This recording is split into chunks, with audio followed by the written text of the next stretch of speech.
Test 3. Listening. You will hear a number of different recordings, and you will have to answer questions on what you hear. There will be time for you to read the instructions and questions, and you will have a chance to check your work. All the recordings will be played once only. The test is in 4 sections. At the end of the test, you will be given 10 minutes to transfer your answers to an answer sheet. Now turn to Section 1.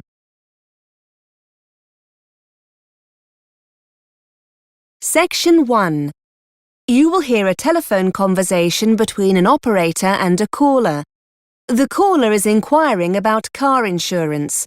First, you have some time to look at questions 1 to 4.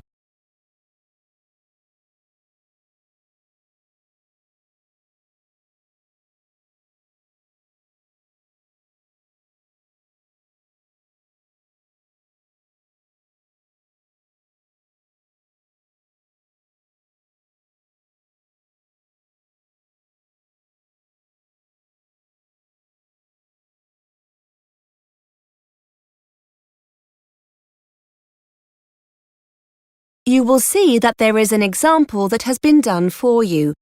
On this occasion only, the conversation relating to this will be played first.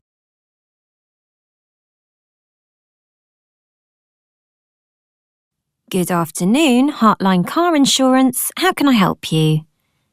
Hello, I'd like to speak to someone about car insurance. Certainly, sir. Can I take your name, please? It's Liam Bird. OK, Mr. Bird. Is the policy for you? Yes, I bought the car last night. It's still with the original owner, though, until I get the insurance sorted out. Will I be able to do this over the phone now? Of course, sir.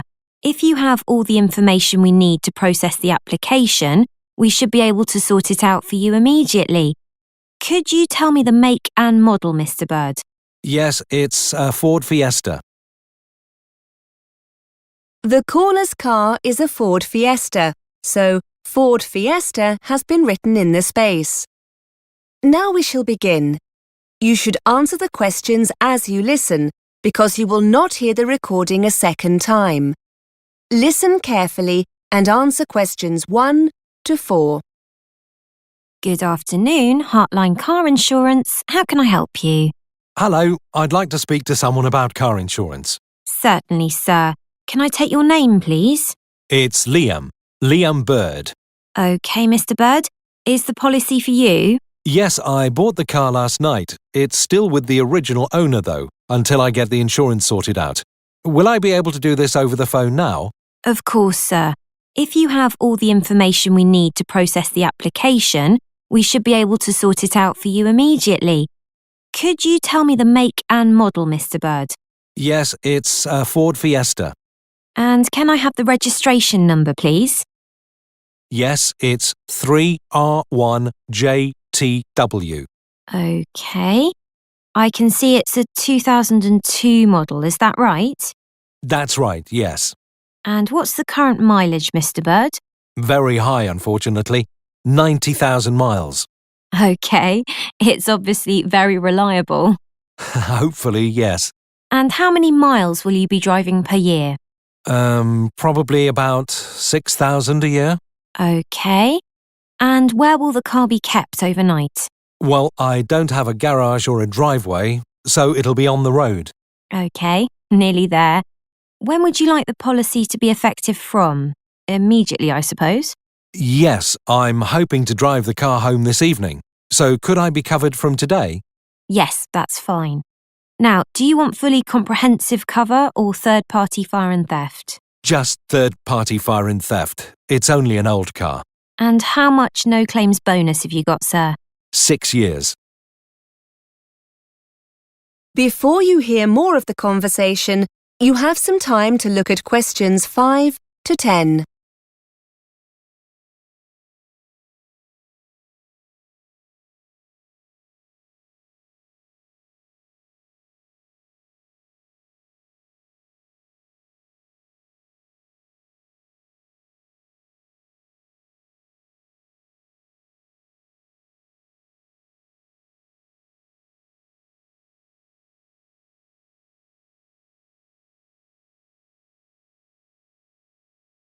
Now listen and answer questions 5 to 10.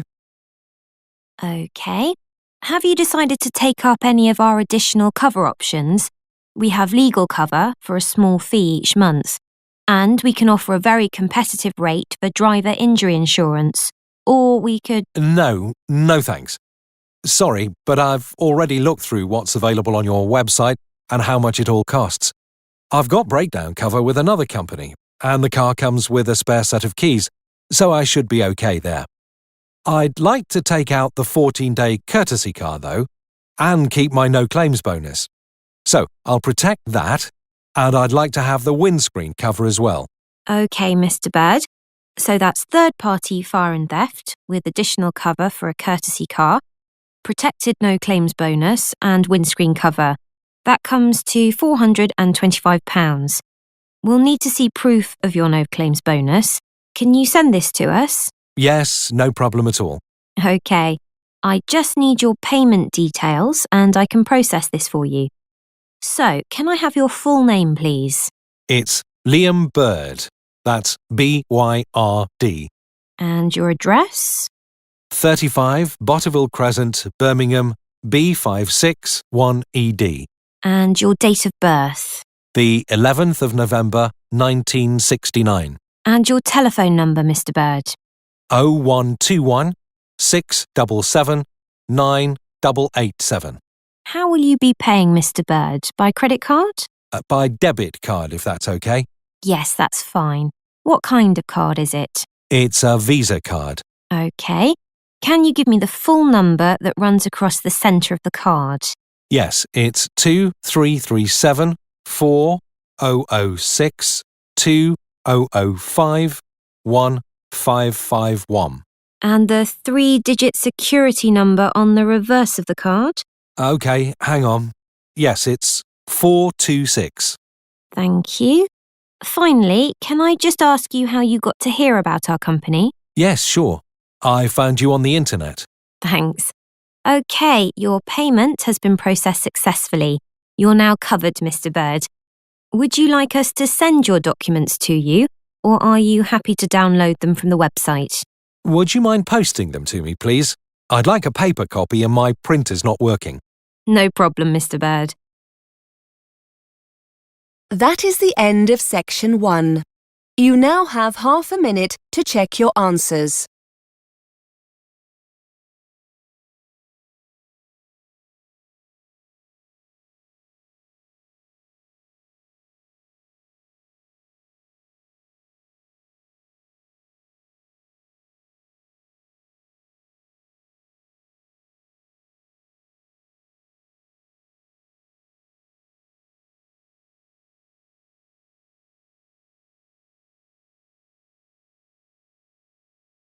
Now turn to section 2. Section 2.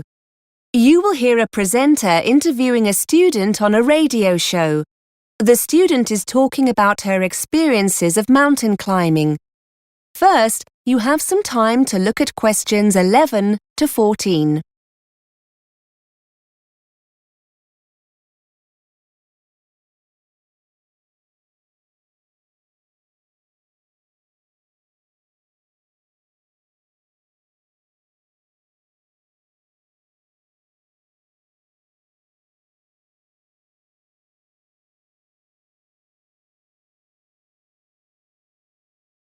Now listen and answer questions 11 to 14.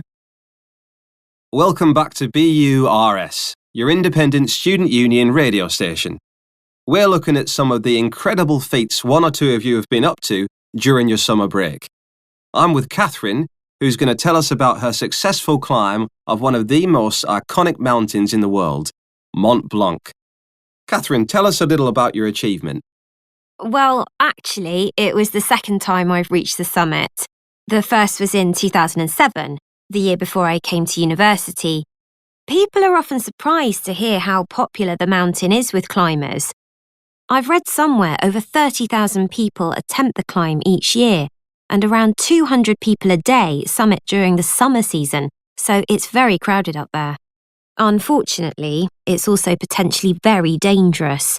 In July 2007, The months before I did my first climb, the death toll reached 30, mainly due to bad weather conditions. The sheer number of people can cause falling rocks, which only adds to the danger.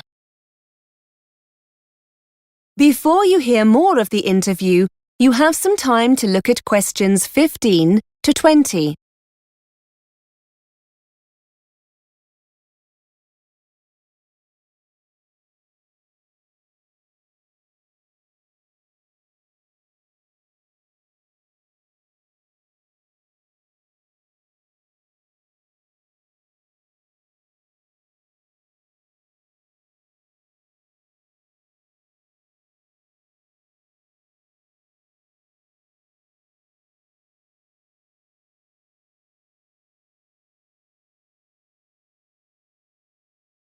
Now listen and answer questions 15 to 20. So why did you do the same climb twice? And was it easier the second time around? In many ways, they were totally different experiences. The first time I went as part of an organised group. There were about 20 of us, and we took 4 days to summit. It was much more of a sociable experience compared to the second climb. This year, I decided to go solo with just one overnight stop. I felt more confident having already summited once, and I wanted to face the challenge of being in control. Actually, you're never really alone. There are other climbers and groups around all the time, but I suppose being alone made me feel more intrepid. The first climb was quite difficult as the weather was very changeable, and we found ourselves climbing in very cold, windy conditions. We were in a group, so we offered each other encouragement, but it was still very difficult. The weather this time was wonderful. Plus, I also spent a few days beforehand in Chamonix and acclimatised myself more to the altitude. This certainly made it easier.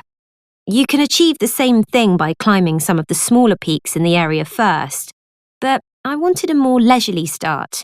It was fantastic. I thoroughly enjoyed it. Did your experiences on the first climb help you the second time around?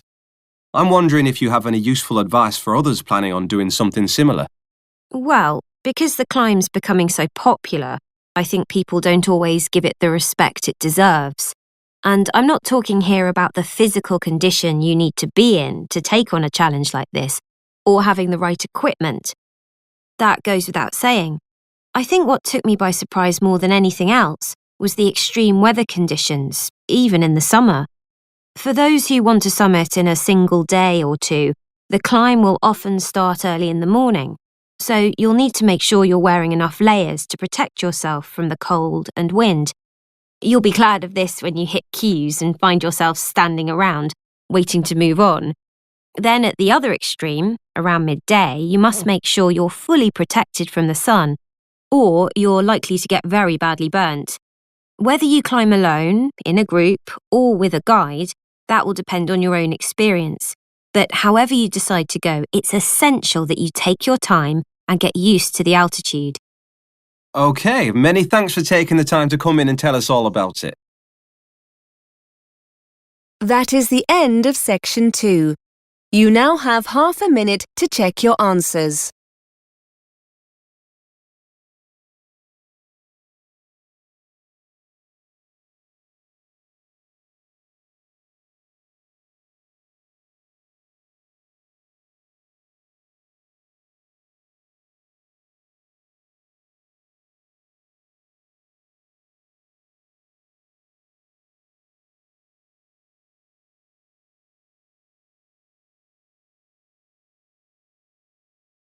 Now turn to section 3.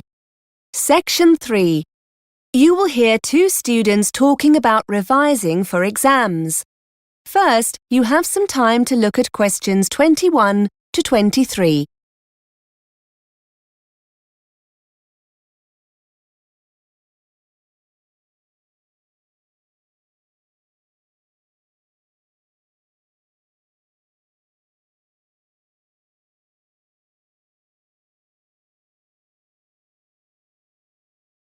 Now listen and answer questions 21 to 23. Elaine, have you seen the exam timetable? They've just put it up on the department notice board. Yeah, I've just come from there. I must be honest, I'd put the thought of exams to the back of my mind. Now the dates are there, it all seems a little scary. Have you been revising much? No, not really. We've got a month, so I'm going to really get going on it now. Why don't we try and work together? Yes, let's meet a few times a week. I don't like working on my own. I never seem to be able to focus properly. What about Tuesday and Thursday?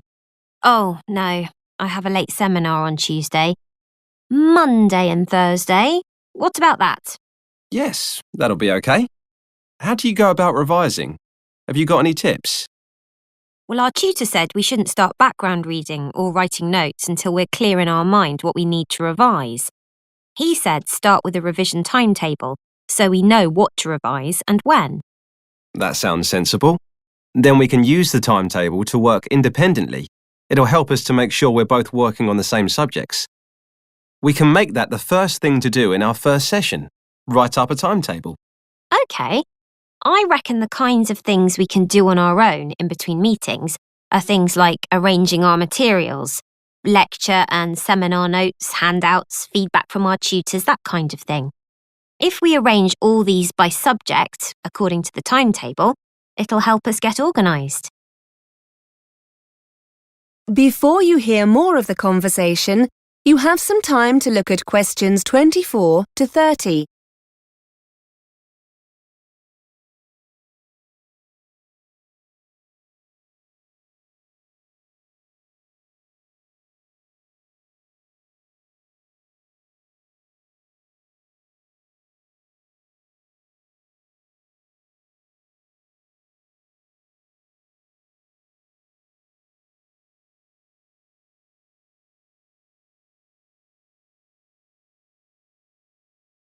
Now listen and answer questions 24 to 30.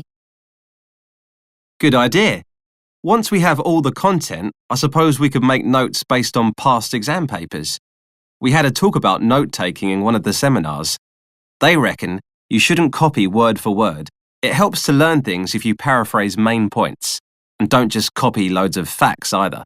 Try to get a feel for the main arguments or theories and match any facts to these. I also like using mind maps or spidergrams when I make notes. It means you can put down a lot of information, but so that it's nicely organised. It also means you can add new notes after.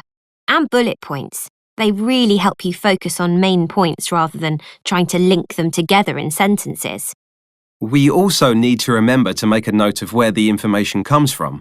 The author, publisher, that kind of thing. That's really important. Otherwise, when you're writing the assignment, you can never remember where you got a particular quote from. I know I said earlier about testing each other when we get together, but now I think about it, do you think it would be a better idea to talk through our notes on a particular subject? Have a kind of discussion between ourselves? We could use the questions in the past papers to base the discussion on. Yes, so basically the timetable can be a discussion schedule. Then after each session, we could go away and do a timed essay on the subject. Maybe swap and mark each other's essays. That's a good way to learn, I think. Critique each other's work. Great idea. So we'll start next Monday with the timetable. That is the end of section 3. You now have half a minute to check your answers.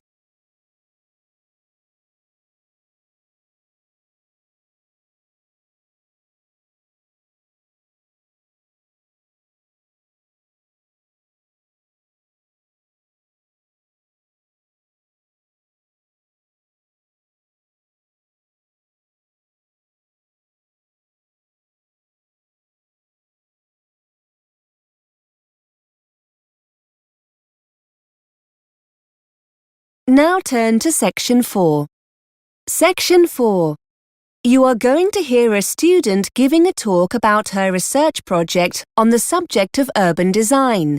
First, you have some time to look at questions 31 to 37.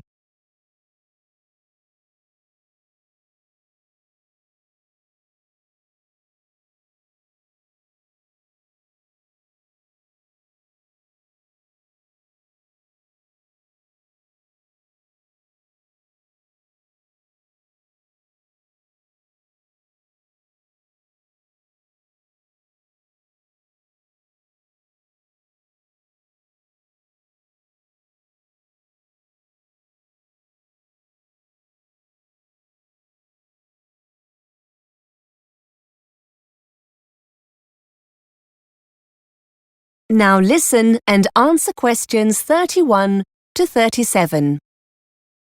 OK, everyone. This week it's the turn of Carol to talk about the progress of her research project. Over to you, Carol. Thanks. Yes, hello everybody. I'm going to talk about something called shared space and the research I'm in the process of carrying out into people's attitudes to this, as it might affect them in their local community. First, I'd best explain what shared space is. In essence, shared space is an approach to urban design that attempts to open up main street junctions more to pedestrians by reducing the dominance of motor vehicles. It's a form of planning associated with a Dutch road traffic engineer called Hans Monderman, who believed that, by sharing the space available, drivers become more aware of pedestrians and drive more carefully. Pedestrians are able to move more freely in this shared space, and the number of accidents is reduced. Shared space design is usually employed in urban centers where pedestrians congregate, such as in shopping areas. It usually results in demarcations between vehicle traffic and pedestrians being reduced or removed altogether. This includes features like curbs, road surface markings, and traffic signs.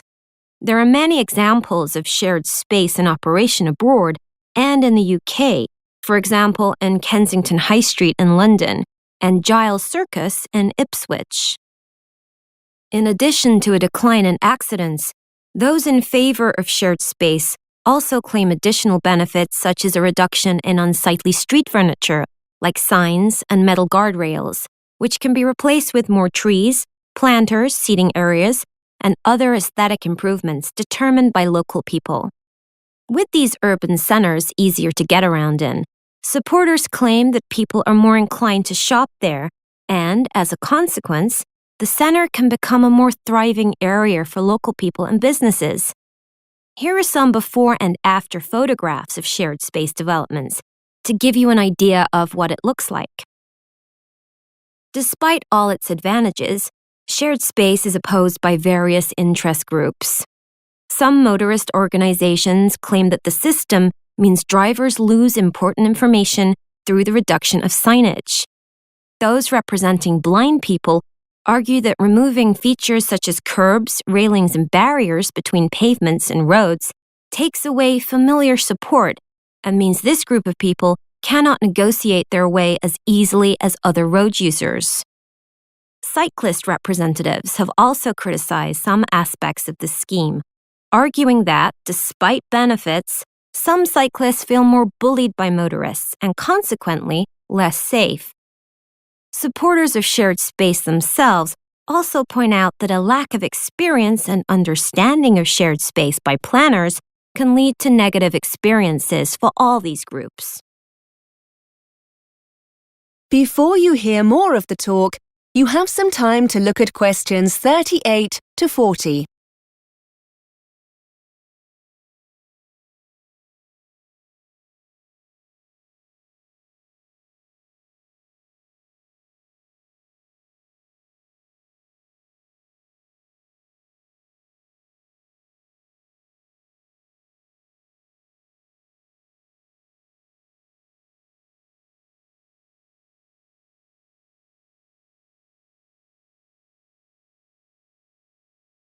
Now listen and answer questions 38 to 40. To carry out my research, I approached a local campaigning group in my area who were interested in adopting shared space in our local shopping center. I discovered that they were very keen to get feedback from local residents on shared space, and because of the experience I'd gained in research methods, they were keen for me to construct a questionnaire for them. The focus group have a website and an active social media presence, and they decided that the questionnaire will be available as an online survey. Hard copy questionnaires will also be used for face-to-face interviews. There are plans to leave paper questionnaires in the local library, but this is still under discussion. Interviews using the questionnaires will be carried out with pedestrians in the area itself. The group don't have the resources to deliver additional questionnaires to the homes of local residents, so this option was dropped. We have met on several occasions to agree on the data the focus group need.